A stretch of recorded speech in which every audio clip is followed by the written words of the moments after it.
Բարև ձեզ հայրենակիցներ, եթերում կրկին քաղաքական խաչմերուկն է։ Այսօր սեպտեմբերի 25-ն է արդեն եւ մենք այս հաղորդման ընթացքում խոսելու ունենք ինչպես Հայաստանին վերաբերող հարցերից հետաքրքիր իրադարձություններ են տեղի ունենում թե Հայաստանում, թե Հայաստանի շուրջ եւ կանդրադառնանք ինչպես եւ միշտ անդրադառնում ենք միջազգային կարևոր հարցերի։ Նախքան հաղորդումը սկսել է սիրելի հայրենակիցներ, ուզում եմ բոլորին շնորհակալություն հայտնել, ովքեր որ այս ծանր իրավիճակում իմ ընտանիքի կողքին են։ Շնորհակալ եմ յուրաքանչյուր աջակցության համար։ Նաև շատ մարդիկ գրում էին ինձ, որ ինչպես կարելի է հայկական բանկի հաշիվների միջոցով օգնել, քանի որ շատերը չունեն PayPal համակարգ կամ չգիտեն թե ինչպես կարելի է օգտվել, ասեմ որ հեռախոսի տեսախցիկը երբ որ ուղղում ես QR կոդի վրա, եթե ունես գրանցում PayPal-ում, ապա Եվրոպայից եւ Ամերիկայի Միացյալ Նահանգներից հնարավոր է գումար ուղարկել։ Բայց քանի որ կար նման ցանկություն, ես կհրապարակեմ նաեւ Հայաստանում իմ բանկային տվյալները, որովհետեւ դուք սիրելի հայրենակիցներ կարողանաք աջակցել իմ եղբոր առողջության համար վերակենդանացման բաժանմունքում գները ահռելի մեծ են, 1 օրը արժի մոտ $400, արդեն 20 օրից ավել այնտեղ է գտնվում իմ եղբայրը, դա ահռելի մեծ ծախսեր են։ Շնորհակալ եմ յուրաքանչյուր մեկին, ով որ արձագանքում է իմ այս կոչին։ Հիմա սկսենք սիրելի հայրենակիցներ ՄԱԿ-ի գլխավոր ասամբլեայից, որտեղ որ ինչպես արդեն երեք նշեցի, տարբեր տեսակի հանդիպումներ են տեղի ունենում, հանդիպումներ կան, որ նաև ոտի վրա են տեղի ունենում, այդպիսի հանդիպումներից մեկը եղել է Իլհամ Ալիևի եւ Դոնալդ Թրամփի հանդիպումը։ Իլհամ Ալիևի կինը Մեհրաբան Ալիևան է հրապարակել այդ տեսանյութը եւ այդ տեղից մենք տեղեկանում ենք, որ զրուցել են Հայաստանի եւ Ադրբեջանի միջև հաստատված խաղաղության մասին։ Դոնալդ Թրամփը հետաքրքրվել է Ալիևի ինչքան երկար տևողությամբ եղել այդ կոնֆլիկտը, վստահ նրան շատ էին ասել դրա մասին, թե ինչքան է եղել այդ կոնֆլիկտի տևողությունը, ինքն էլ շատ լավ գիտե, բայց տարեց մարդ է, հարցրել է կրկին ու Ալիևը ասել է, որ 30 տարի, մոտ 30 տարի,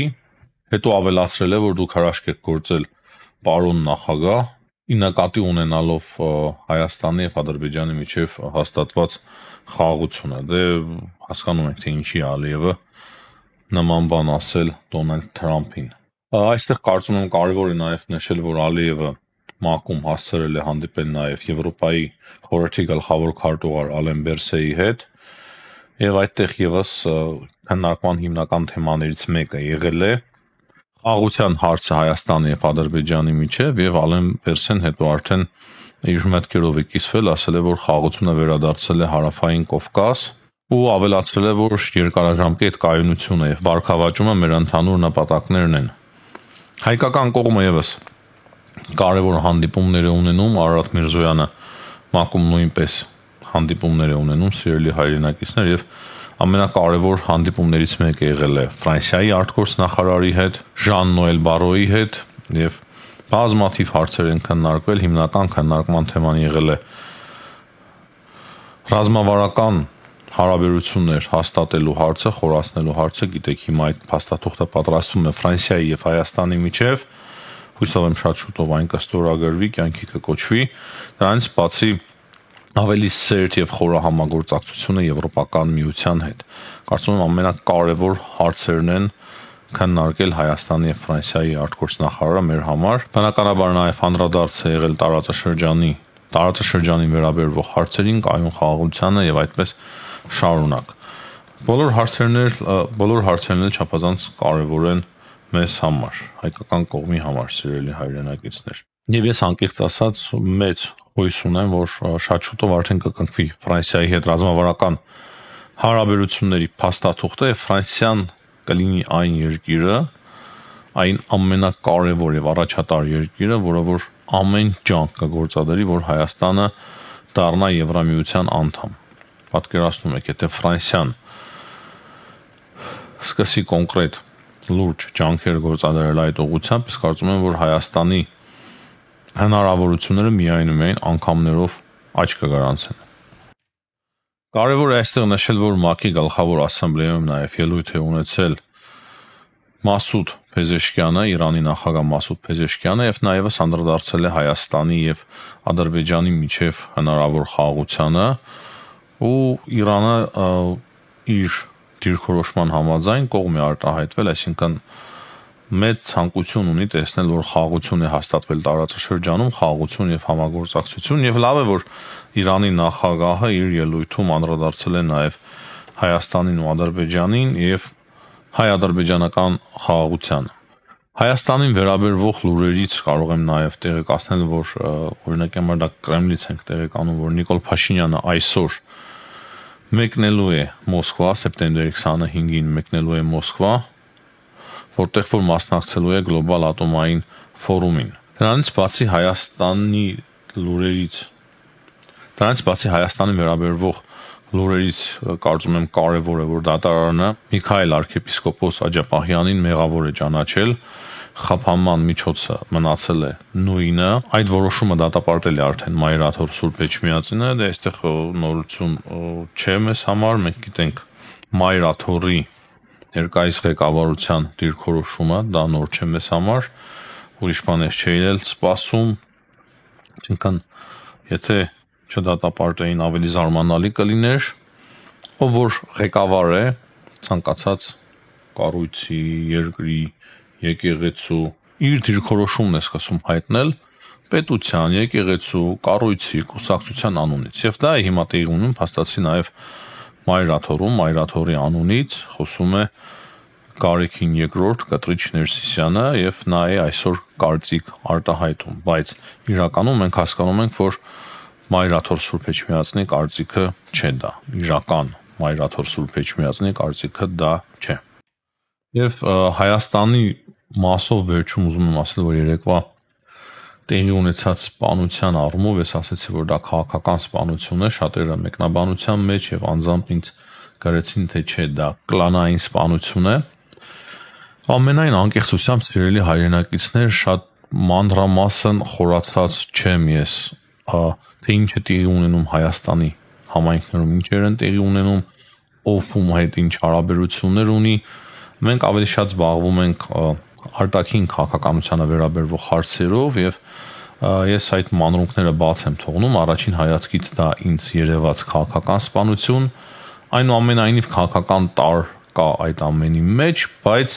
ընդհանուր առմամբ հավատում եմ այն բոլոր գրառումներին, մտքերին, կարծիքներին եւ նաեւ տեսա որոշ հրապարակումներ եւս, որ տեղի ունեցածը ուղղակի կլանային պատերազմի մաս է եղել եւ ահա այդ ֆոնի վրա, այդ հողի վրա տեղի ունեցել այդ սպանությունը։ Կրկնեմ, ես հիմնականում ավելի շատ զբաղվում եմ արտաքին քաղաքականությամբ եւ այդ ներքին իրավիճակը, որը որ կա Հայաստանի տարբեր համայնքներում, այդ ամենից ես այդքան տեղյակ չեմ։ Բայց հաշվի առնելով, որ շատ կարևոր իրադարձություններ վատ իմաստով, ես դրա համար դրան անդրադարձա եւ ասեմ, որ րոպեներ էր ընդամենը անցել, որ ես տեսա կատարվածի մասին գրառումը եւ ուղղակի կիսվեցի իմ առաջին տպավորություններով։ Դե ինչ սիրելի հայրենակիցներ, անցնենք միջազգային հարցերի քննարկմանը։ Սկսենք նրանից, որ Եվրոպան արդեն լուրջ ձևով սկսել է մտածել, թե ինչպես կարելի է հրաժարվել ռուսական նավթից։ Դոնալդ Թրամփի կոչերը կարծես տեղ են հասնում եւ Ուրսուլա ֆոն դեր Լայենը ասում է, որ ամենաուղղը մինչեւ 27 թվականը եվրոպական երկրները կհրաժարվեն ռուսական գազից, ռուսական նավթից։ Բայց նա ցանկանում է, որ դա տեղի ունենա նույնիսկ մինչև այս տարվա վերջ, եւ ինչպես են դա անելու, սիրելի հայրենակիցներ, մաքսատուրքերն են հիմա կտրուկ ավելացնելու ռուսական նավթի վրա։ Այսինքն, քանի որ Հունգարիան եւ Սլովակիան նավթ են ձեռք բերում Ռուսաստանից, եւ Եվրամիության անդամ են, հիմա այդ ընդհանուր մաքսատուրքեր կիրառի Եվրամիությունը, դա կարող է արդեն ձեռնտու չդառնալ այդ երկրների համար, նրանք կամ պետք է դուրս գան Եվրոպական միությունից, լքեն Եվրոպական միությունը եւ շարունակեն նավթ ձեռք բերել Ռուսաստանից, կամ պետք է հրաժարվեն։ Իմիջայլոց գիտեք նաեւ Դոնալդ Թրամփն էր ասել, թե կարող է խոսել Հունգարիայի վարչապետի հետ, որպեսզի Հունգարիան հրաժարվի նավթ գնել եւ իրենց արտգործնախարարը, արդեն Հունգարիայի արտգործնախարարը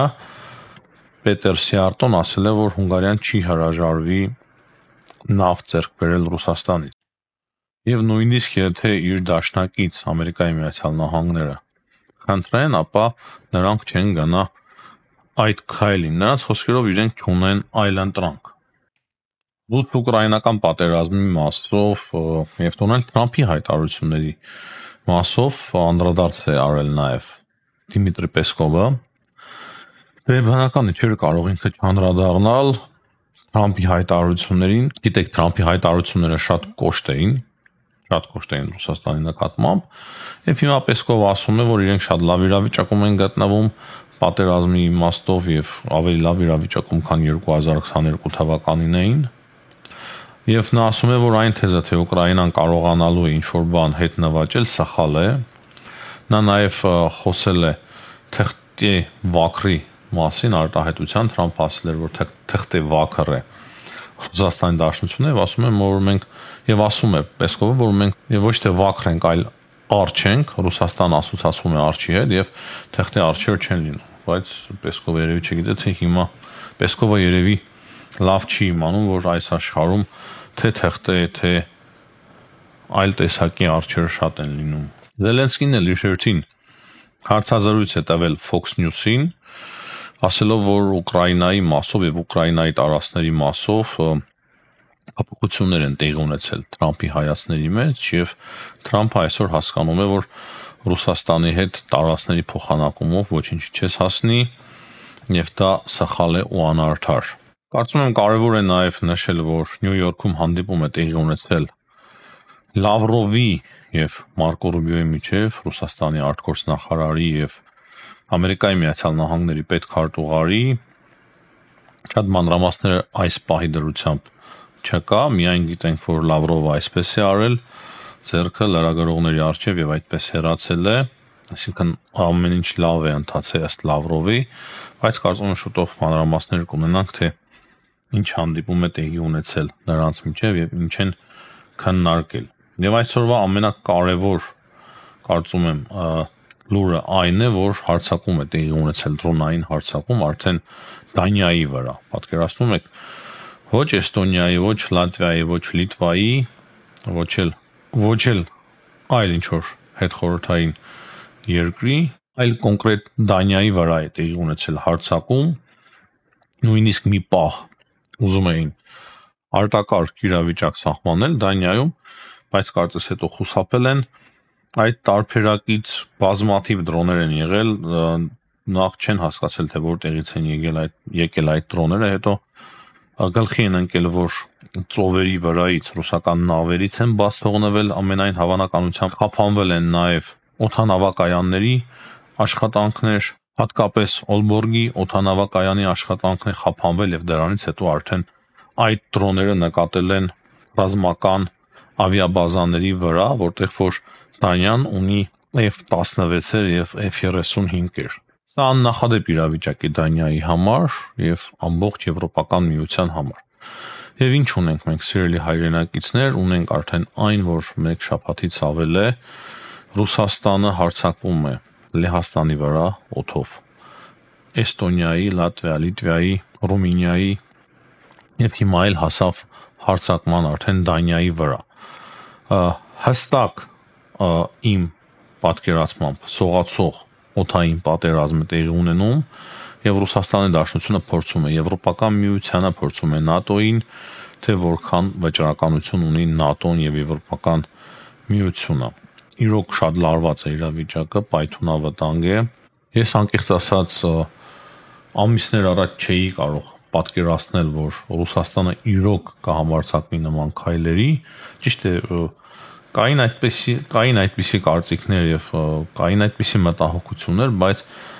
միշտ մտածում էինք, որ կարող է Ռուսաստանը չհամարձակվի, այնուամենայնիվ չհամարձակվի այդպիսի գործողությունների դիմել, բայց հիմա տեսնում ենք, որ չէ, Ռուսաստանի Դաշնությունը արդեն օդային պատերազմ, սողացող հիբրիդային օդային պատերազմ է սկսել եվրոպական երկրների դեմ, ՆԱՏՕ-ի երկրների դեմ։ Պատասխանը ինչպիսին կլինի, դեռ պարզ չէ, հայտարարությունների մակարդակով նույնպես կարծես թե ամեն ինչ միանշանակ չէ, բայց կարծում եմ ժամանակը ցույց կտա, թե ինչպես կա այդ ամենին արձագանքի ՆԱՏՕ-ն եւ Եվրոպական միությունը։ Եվ վերջում կարծում եմ կարևոր է անդրադառնալ մեկ տեղեկության եւս, որը որ վերաբերվում է Իրանին։ Երեք հետաքրքիր հայտարարությամբ է հանդես եկել Ֆրանսիայի նախագահ Էմանուել Մակրոնը, ասելով, որ հաշված ժամեր են մնացել Իրանի մասով որոշում կայացնելու պատժամիջոցների, գիտեք, ՄԱԿ-ի անվտանգության խորհուրդը նախկինում որոշում էր կայացրել պատժամիջոցների մասով, դրանք հետո հանվել էին, հիմա կարող է այդ պատժամիջոցները կրկին կիրառվեն, ուժի մեջ մտցվեն եւ դրա մասին է խոսում Մակրոնը, ասում է, որ եթե ՄԱԳԱՏԵ-ի հետ հիմա չսկսի համագործակցել կրկին Իրանը եւ ցույց չտա ինչ որ դրական մոտեցում, ապա այդ պատժամիջոցները կրկին ուժի մեջ կմտնեն Իրանի դեմ, ինչը բնականաբար լավ չէ նաեւ մեզ համար։ Այս պայմանությամբ այսքանը սիրելի հայրենակիցներ, հաջողություն եմ մաղթում բոլորին, ցտեսություն, կհանդիպենք։